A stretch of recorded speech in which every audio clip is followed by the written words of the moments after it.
Institut Agama Kristen Negeri Toraja berdiri atas nama Tuhan yang Maha Esa, dibangun di atas dasar Pancasila dan Undang-Undang Dasar 45. Institut Agama Kristen Negeri Toraja menghasilkan generasi berintelektual.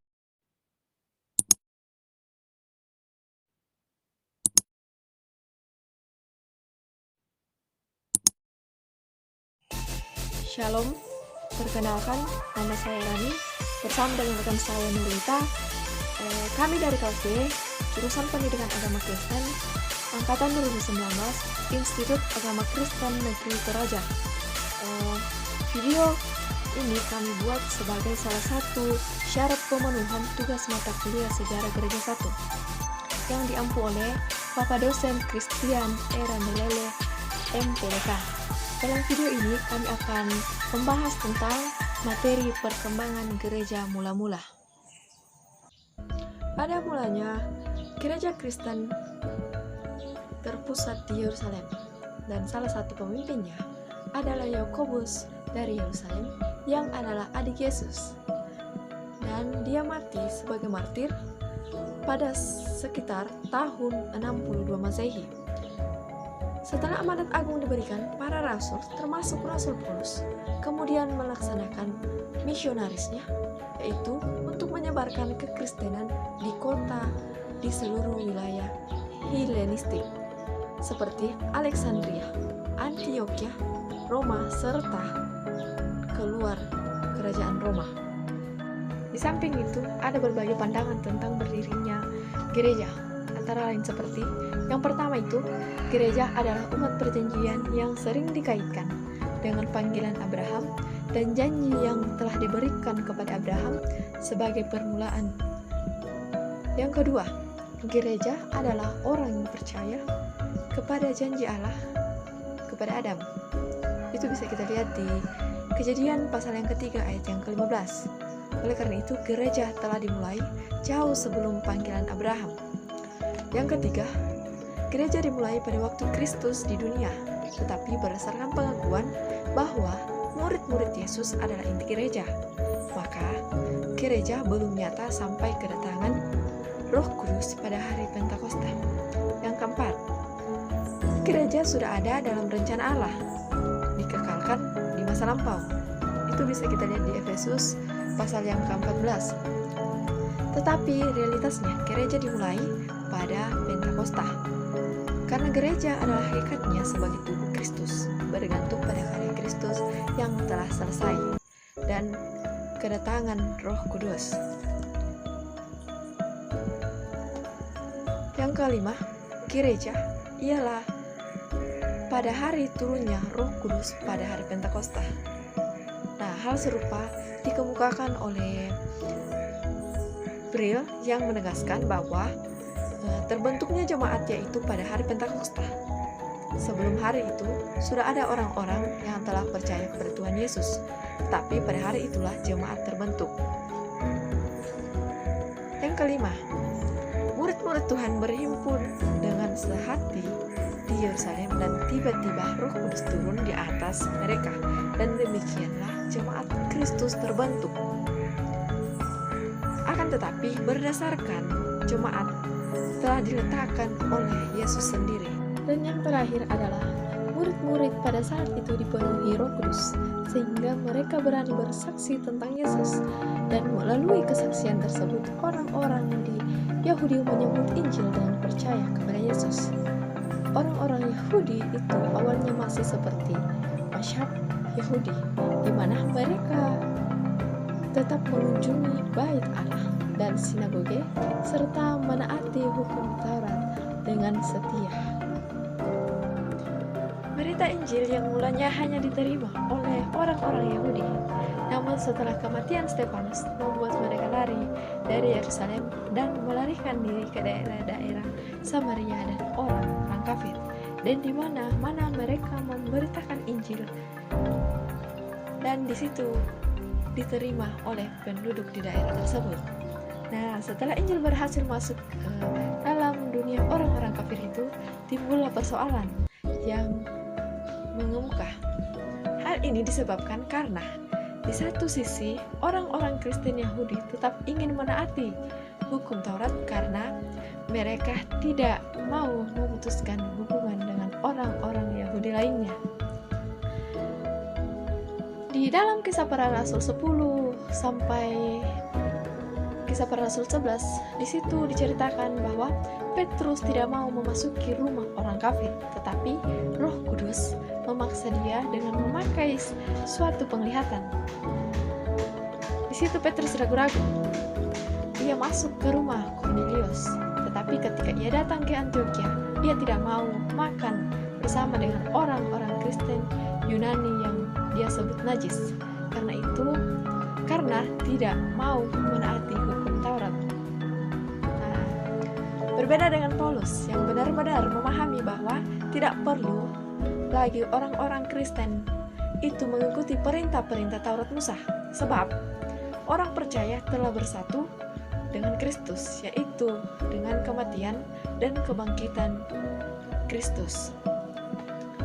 Di situ Paulus mencela Petrus karena keraguannya. Lalu perkara diputuskan dalam sidang para pemimpin gereja di Yerusalem. Kira-kira 18 tahun sesudah hari Pentakosta. Di sana Paulus berhasil meyakinkan para rasul lainnya untuk tidak memaksa orang-orang kafir menaati hukum Taurat. Kendati pun demikian, masih banyak orang Kristen Yahudi yang tetap memperjuangkan Taurat sebagai syarat keselamatan. Orang-orang ini kita sebut dengan orang-orang Yudais. Paulus dengan keras melawan mereka, dan dalam rangka perjuangan ia menulis surat kepada jemaat di Galatia. Perluasan gereja mula-mula. Van de Ende mencatat bahwa perluasan gereja bertolak dari daerah Palestina sampai Syria. Di sana, Injil dibawa ke daerah di sebelah barat, timur, dan selatan. Di sebelah barat Palestina, Paulus dan sejumlah orang lain membawa Injil ke daerah di sebelah barat Palestina. Pada masa pertama, salah satu pusat penginjilan yang utama ialah kota Antioquia. Di sini, untuk pertama kali timbul jemaat yang terdiri dari orang-orang kafir. Jemaat ini dipakai Tuhan sebagai alat untuk membawa Injil ke daerah-daerah yang lebih jauh. Utusan jemaat Antioquia yang paling terkenal ialah Paulus. Ia mengabarkan Injil di wilayah Asia Kecil, atau yang kita sebut Turki, dan di Yunani. Tetapi lepas dari usaha ini, sudah berdiri jemaat di Roma. Syria Timur. Salah satu pusat kekristenan di Syria Timur dan di Mesopotamia ialah Edessa. Selama abad kedua, kota ini merupakan negara merdeka yang kecil. Tahun 179, Raja Edessa masuk Kristen, sehingga Edessa merupakan negara Kristen pertama. Salah seorang yang mengabarkan Injil di sebelah timur Edessa adalah Adai. Pada tahun 104, Adai menabiskan uskup yang pertama di kota Arbil atau Mesopotamia Utara. Selatan. Van de Ende menyatakan bahwa Rasul Bartolomeus melayani daerah ini. Bahkan, menurut Rasul Thomas melayani di India. Dikatakan bahwa sekitar tahun 180 sesudah Masehi, agama Kristen sudah tersebar ke daerah yang membentang di Galilea, atau yang kita sebut Prancis, di barat sampai Arabia Selatan dan Persia di timur. Orang-orang Kristen paling banyak terdapat di Mesopotamia Utara, Syria, masa kecil dan di Afrika Utara. Ciri-ciri jemaat mula-mula berakar di dalam firman, tekun dan hidup di dalam pengajaran firman Tuhan adalah salah satu kekuatan utama di dalam kehidupan rohani jemaat mula-mula. Mereka menaklukkan diri, dia mengikuti secara konsisten semua hal baru yang diajarkan para rasul di Yerusalem. Kelompok ini berakar di dalam firman karena mereka mau dididik dan diajar dengan kebenaran atau punya teachable spirit. Perilaku ini agak kontras dengan respon orang-orang Farisi di Yerusalem, yaitu justru menganggap diri sudah tahu segalanya dan menganggap cukup semua pengetahuan tentang hukum Taurat. Hidup dalam persekutuan. Menurut definisi Morley, persekutuan adalah semua unsur yang di dalamnya terdapat persahabatan, kemitraan, perasaan senasib, hubungan yang membangun dan menguatkan, persaudaraan, serta tinggal dan berkumpul. Persekutuan yang diperlihatkan jemaat mula-mula memperlihatkan semua definisi yang diungkap Morley. Akan tetapi, Kristus yang menjadi dasar terbentuknya komunitas ini menjadi alasan praktek koinonia yang kuat di antara mereka. Sesama orang percaya baru itu saling menerima satu dengan yang lain berdasarkan kasih. Strong mendefinisikan persekutuan sebagai partnership, komunion, dan fellowship.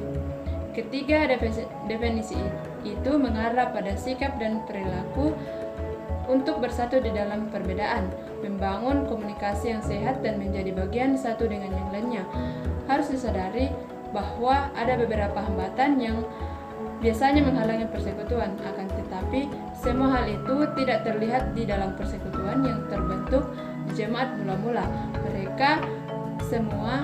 Mereka saling menerima satu sama lain apa adanya sebagai sesama anggota tubuh Kristus. Tidak terdapat hubungan yang berjarak antar sesama. Hidup doa. Bertekun di dalam doa adalah salah satu gaya hidup rohani yang diperlihatkan secara radikal oleh jemaat mula-mula. Mereka mengadakan pertemuan bukan semata-mata untuk tujuan beribadah dan berinteraksi satu sama lainnya, tetapi mereka berdoa secara korporat di dalam setiap pertemuan itu, selalu berkumpul untuk berdoa.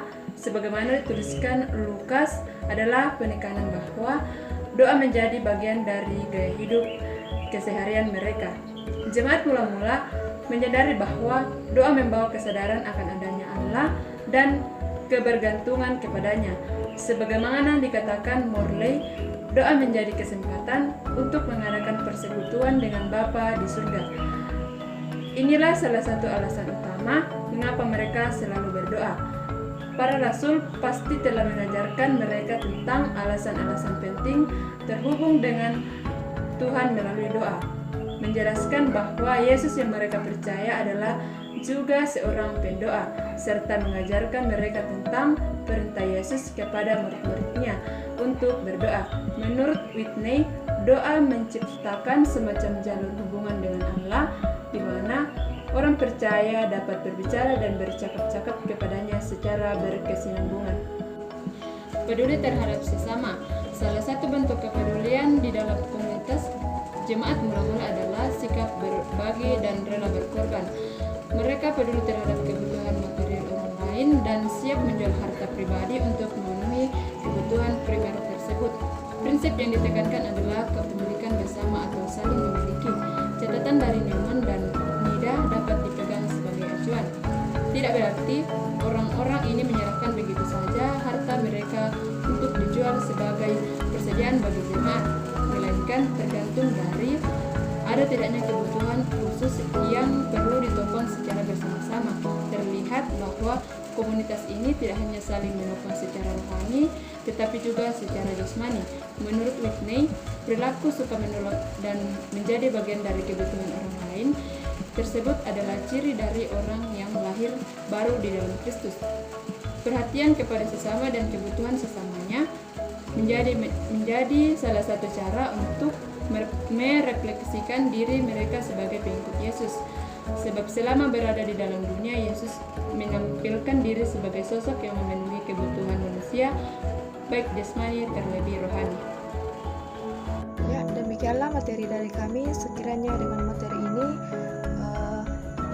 pengetahuan kita bertambah, dan jika ada kata-kata kami yang salah, mohon dimaafkan. Sekian dan terima kasih.